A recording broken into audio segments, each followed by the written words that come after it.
صرف سورہ فاتحہ رکھ لی جائے سامنے، اس کا ترجمہ کر کے بتاؤ، وہ ایک آیت کا ترجمہ بھی نہ کر سکے۔ تمہیں اگر ان کے بارے میں جواب دیا جائے تو تمہیں اچھی نہ لگے، ایسی چیزوں کے بارے میں سوال نہ کرو۔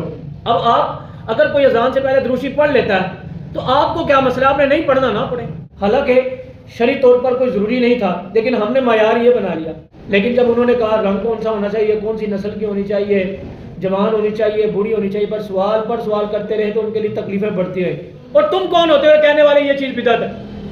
آپ کون ہوتے ہیں یہ کہنے والے یہ چیز حرام ہے، صحابہ نے نہیں کی؟ اس بندے سے بندہ پوچھے تیری حیثیت کیا ہے دینی لحاظ سے؟ انسان تو جب علم نہیں ہوتا وہ کسی اہل علم کے پاس جا کر یا کسی دانشور کے پاس جا کر، جو سمجھدار ہوتا ہے اس کے پاس جا کر اپنی سمجھ کے مطابق سوالات کرتا ہے۔ بعض اوقات کچھ سوالات اس کے لیے فائدہ مند ہوتے ہیں اور بعض اوقات اس کے لیے نقصان دہ ہوتے ہیں۔ ہر سوال کا جواب ملے کسی عالم دین سے، کسی مفتی سے، کسی ڈاکٹر سے، کسی انجینئر سے، کسی دانشور سے، کسی سمجھدار شخص سے، یہ ضروری نہیں۔ بعض اوقات جواب دینا سوال کرنے والے کے لیے نقصان دہ ہوتا ہے۔ اس کی کئی مثالیں ہو سکتی ہیں۔ چھوٹا بچہ ہوتا ہے، اس کے دانت نہیں ہوتے، اس کو گوشت نہیں کھلایا جاتا۔ جوان جو ہوتے ہیں وہ اس کے سامنے کھاتے ہیں۔ چھوٹا بچہ برگر، پیزا اس طرح کی چیزیں نہیں کھا سکتا، لیکن بڑے کھاتے ہیں۔ اگر وہ کھانا شروع کرے گا تو اس کے لیے نقصان دہ ہوگا، بار بار سوال کرے گا میں نے یہی کھانا ہے، یہی کھانا ہے۔ ساری بات ہے اس کا جسم چھوٹا ہے، اس کی آنتیں چھوٹی ہیں، یہ چیزیں بڑوں کے لیے بھی ویسے ہی نقصان دہ ہیں، تو چھوٹوں کے لیے تو بدرجہ اولا نقصان دہ۔ یہ ایک کھانے کی مثال دی ہے۔ اور بعض اوقات علم کی ایسے باتیں ہوتی ہیں کہ جن کا بظاہر یا تو فائدہ نہیں ہوتا، یا پھر اگر جواب دیا جائے تو بعض اوقات نقصان بھی ہوتا ہے۔ جیسے مثال کے طور پہ ایک اور بات سمجھنے کے لیے کہ کئی لوگ پوچھتے ہیں حضرت موسیٰ علیہ السلام کی والدہ کا نام کیا تھا؟ حضرت ابراہیم علیہ السلام کے آباء و اجداد میں ایسے پوچھنا شروع کر دیتے ہیں۔ اس طرح کے سوال کرتے ہیں کہ جن کا شرعی طور پر کوئی نہ پوچھا جانا ہے، نہ بظاہر کوئی ایسا کوئی فائدہ نظر آتا ہے۔ انہی لوگوں سے پوچھیں کہ نماز کے بارے میں خبر ہے تمہیں؟ کوئی پتہ نہیں۔ روزے کے بارے میں روزے کے مسائل پتہ نہیں، نکاح کے بارے میں نہیں، زکوٰۃ کے متعلق نہیں۔ یعنی جو چیزیں حاصل کرنے والی تھیں ان کے بارے میں سوال نہیں ہو رہا، جن کے بارے میں پوچھا نہیں جانا ان کے بارے میں سوالات کرنا۔ تو یہ بعض اوقات کچھ سوال فائدہ دیتے ہیں اور بعض اوقات فائدہ نہیں بھی دیتے، بے فائدہ ہوتے ہیں، بعض اوقات نقصان دہ بھی ہوتے ہیں۔ قرآن پاک میں اللہ تبارک و تعالیٰ نے اس کے متعلق یوں بیان کیا کہ پچھلی امتیں ایسی تھیں کہ وہ اپنے انبیاء سے عجیب و غریب قسم کے سوالات کرتے کہ جن کا ان سے کوئی تعلق نہیں۔ آپ سورہ بقرہ پڑھیں، سورہ بقرہ کو بقرہ اس لیے کہتے ہیں گائے کا ذکر ہے اس میں۔ گائے کے متعلق جب اللہ نے ان کو کہا اس کو ذبح کرو، کا رنگ کون سا ہونا چاہیے، کون سی نسل کی ہونی چاہیے، اللہ نے یہ کہا ہی نہیں۔ جب اللہ نے مطلقاً کہہ دیا تو کوئی گائے پکڑ کے ذبح کر دو، لیکن جب انہوں نے کہا رنگ کون سا ہونا چاہیے، کون سی نسل کی ہونی چاہیے، جوان ہونی چاہیے، بوڑھی ہونی چاہیے، پر سوال کرتے رہے تو ان کے لیے تکلیفیں بڑھتی رہیں۔ حالانکہ سوال پر سوال اس وقت کیا جاتا ہے بندے کو جب سمجھ نہ آئے، جب سمجھ آ جائے تو پھر سوال کرنے کا فائدہ ہی کوئی نہیں۔ جب کہہ دیا گائے ذبح کرو بات ختم ہو گئی، لیکن جب انہوں نے سوال پر سوال کیے تو نقصان ہو گیا نا، ان کے لیے مشکل ہو گئی۔ اب وہ گائے ڈھونڈ رہا ان کے لیے مشکل ہو گیا۔ تو پتہ یہ چلا کہ بعض اوقات انسان اپنی بے عقلی کا اظہار کر کے، کم ظرفی کا اظہار کر کے، اور بعض اوقات سامنے والے کو مشکل میں مبتلا کرنا چاہتا ہے۔ اب کوئی پوچھے حضرت نوح علیہ السلام کی والدہ کا نام کیا تھا کسی عالم دین کے پاس جا کر، تو عالم کو نہ پتا ہو مثال کے طور پہ، یہ اس کا علم رکھنا کوئی فرض واجب تو نہیں تھا، تو کہتے ہیں مولوی کو پتہ ہی کوئی نہیں۔ نوح علیہ السلام کے والد صاحب کا نام نہیں پتا، اللہ کے نبی صاحب، حالانکہ شرعی طور پر کوئی ضروری نہیں تھا، لیکن ہم نے معیار یہ بنا لیا۔ اس طرح کے کویشچن کرنا، اس طرح کے سوالات کرنا، تو یہ عادتیں پرانی اقوام کی تھیں جو ہماری قوم کے اندر بھی آ گئی۔ اس کو قرآن نے یوں ذکر کیا، یا ایھا الذین آمنوا لا تسألوا عن اشیاء ان تبد لکم، اے ایمان والو ایسے سوال نہ کرو، ایسی چیزوں کے بارے میں معلوم نہ کرو، ان تبد لکم تسؤکم، اگر وہ تمہیں بتائی جائے تو تمہیں برا لگے، تمہیں اگر ان کے بارے میں جواب دیا جائے تو تمہیں اچھی نہ لگے، ایسی چیزوں کے بارے میں سوال نہ کرو۔ اس کا شان نزول کچھ اس طرح ہے، نبی اکرم صلی اللہ تعالیٰ علیہ وسلم کو اللہ پاک نے علم ظاہری، علم باطنی اور علم دنیا، علم آخرت، علم قبر سب کچھ عطا کیا۔ ایک دن آپ منبر پر تشریف لائے، فرمانے لگے مجھ سے جو پوچھنا ہے پوچھو، کوئی مسائل پوچھنے ہیں، کوئی علم کی بات پوچھنی ہے، قرآن کی بات پوچھنی ہے، توحید کے بارے میں پوچھنا ہے، جو پوچھنا ہے پوچھو۔ اللہ کے رسول سے صحابہ کرام نے سوالات کرنا شروع کیے۔ اب کسی نے نماز کے بارے میں پوچھا، کسی نے زکوٰۃ کے بارے میں پوچھا، کسی نے قرآن کی آیت کا ترجمہ پوچھا، الغرض سوالات پوچھنے لگے۔ بات بڑھتے بڑھتے آگے بڑھی تو جب حضور نے اعلان کیا جو پوچھنا پوچھو، صحابہ کا یہ عقیدہ تھا کہ رسول اللہ جو بتائیں گے وہ صحیح ہوگا۔ ایک صحابی رسول حضرت عبداللہ کھڑے ہوئے، یا رسول اللہ صلی اللہ علیہ وسلم میرے والد کا نام کیا ہے؟ اب زمانہ جاہلیت کا زمانہ ایسا تھا، وقت ایسا تھا کہ وہاں پر برائی کو برائی نہیں سمجھا جاتا تھا، زنا کو زنا نہیں سمجھا جاتا تھا۔ ایک عورت کے ساتھ کئی مرد نکاح کرتے تھے، بچے ناجائز پیدا ہوتے، ان کے لیے کوئی مسئلہ ہی نہیں تھا، کوئی پریشانی نہیں تھی۔ تو اب عبداللہ کو تھوڑا شک تھا، کھڑے ہو گئے، یا رسول اللہ میرے والد کا نام بتائیے۔ حضور نے فرمایا تیرے والد کا نام حذیفہ ہے۔ اب ان کو یقین آ گیا۔ کچھ اور لوگوں نے بھی اس طرح کے سوالات کیے۔ رسول اللہ صلی اللہ علیہ وسلم کو جب حضرت عمر نے دیکھا نا کہ حضور جلال میں آ گئے کہ یہ کیسے کیسے سوالات کر رہے ہیں، جس طرح کے سوالات کرنا مناسب نہیں ہے، صحابہ بڑی عظمت والے ہیں، یہ ہمارے سمجھانے کے لیے بھی ہے کہ ہر سوال پوچھا نہیں جاتا۔ جیسے میں نے مثالیں دی مختصر، تو جو فائدہ مند سوال ہے وہ پوچھنا نہیں، جو بے فائدہ اس کے بارے میں معلومات کرنی ہے۔ اب حضرت عمر کھڑے ہوئے، یا رسول اللہ صلی اللہ علیہ وسلم ہم آپ پر بھی ایمان رکھتے ہیں، اللہ پر بھی ایمان رکھتے ہیں، کتابوں پر بھی ایمان رکھتے ہیں، آپ کے لیے ہماری ہر چیز فدا، یا رسول اللہ ہمیں معاف فرما دیجیے، جو انہوں نے سوالات کی میں معافی طلب کرتا ہوں۔ رسول اللہ صلی اللہ علیہ وسلم خوش ہوئے۔ حضرت عمر رضی اللہ تعالیٰ عنہ سمجھ گئے تھے کہ جس طرح کے یہ سوال کریں، سوال کرنے نہیں چاہیے، تو اللہ نے قرآن اتار دیا۔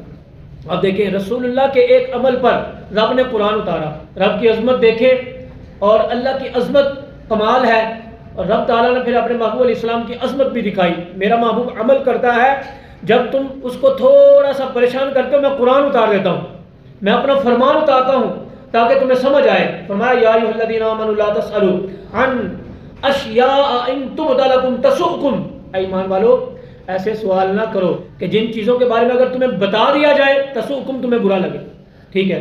وَإِن تسألوا عنها حين ينزل القرآن تبد لکم، اللہ فرماتا ہے تم سوال کرنا جب قرآن اترے گا نا، پھر تمہیں ہر چیز کے بارے میں بتا دیا جائے گا۔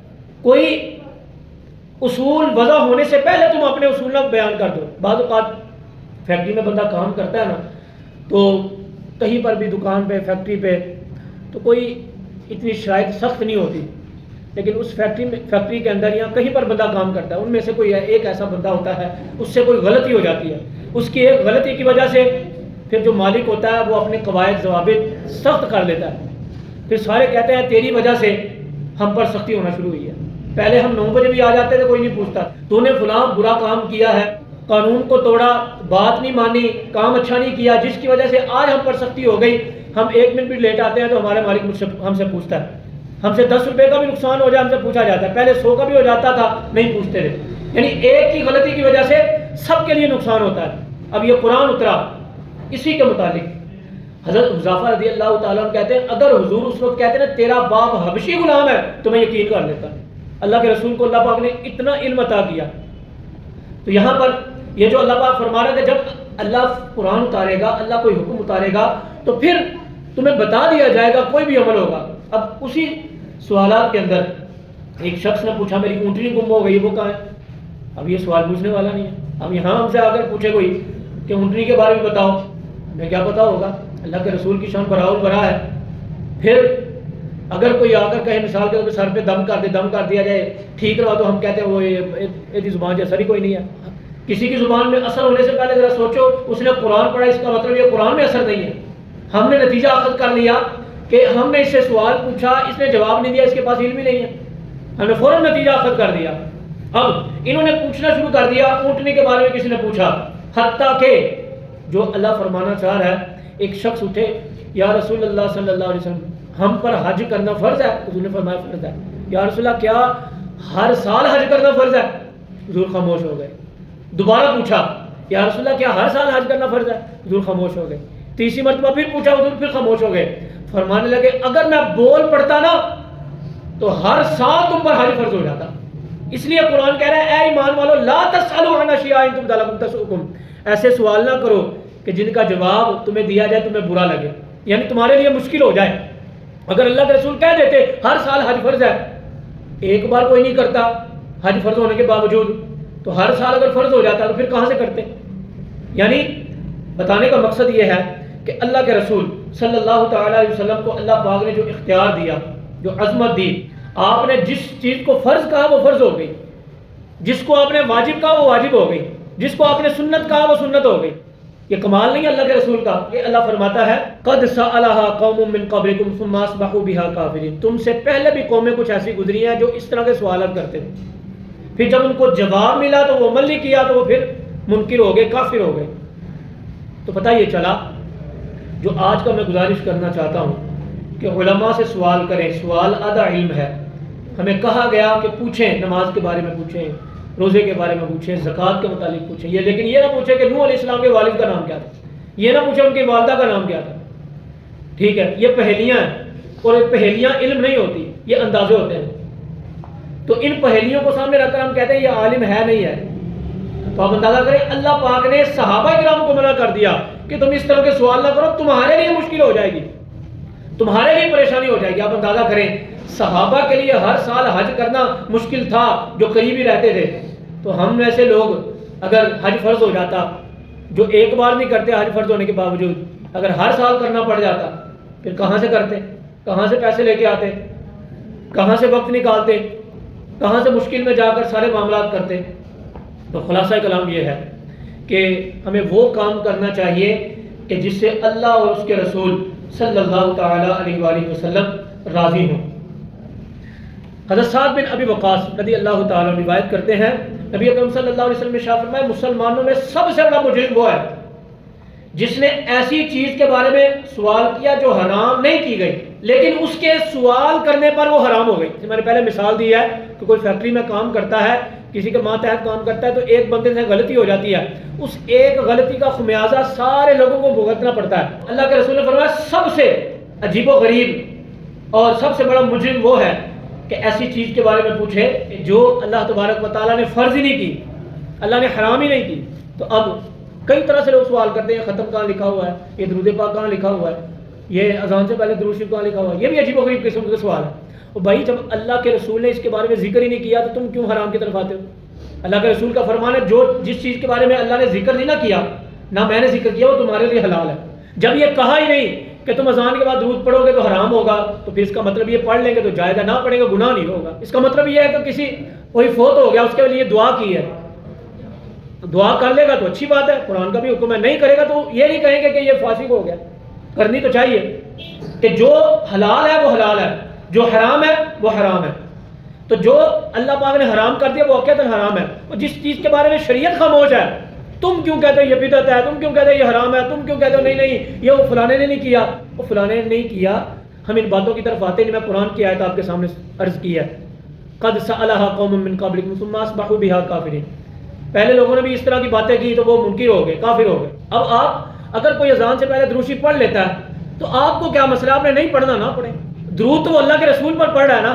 اگر وہ اپنے والدین کے لیے ختم دلا رہا ہے، ٹھیک ہے، دعا کا اہتمام کر رہا ہے، وہ اپنے والدین کے لیے دعا کا اہتمام کر رہا ہے، آپ کو کیا مسئلہ ہے، آپ کو کیا پریشانی، آپ نے نہیں دلانا نہ دلائیں، کوئی فتویٰ نہیں ہے، کوئی آپ کے اوپر یہ نہیں کہہ رہے یہ کیوں نہیں کرتا، مستحب عمل ہے۔ یہاں پر آج کا تھوڑا سا موضوع عرض کرنے کا مقصد یہ ہے کہ شریعت کو شریعت رہنے دیں، ہم اپنی گھر کی دہلیز نہ بنائیں، اپنی گھر کی لونڈی نہ بنائیں کہ جو میں کہہ رہا ہوں مولویوں نے زمیاں گلا بنا لیا، وہ مولویوں کی باتیں نہیں، یہ قرآن اور حدیث کی باتیں، شریعت کا اصول قرآن کی آیت سے جو آج ہم نے سیکھا، جو حلال ہے جو حرام ہے وہ اٹل ہے، اور جس چیز کے بارے میں شریعت خاموش ہے وہ بندہ کوئی کر لے تو ٹھیک ہے، نہ کرے تو کوئی مسئلہ نہیں۔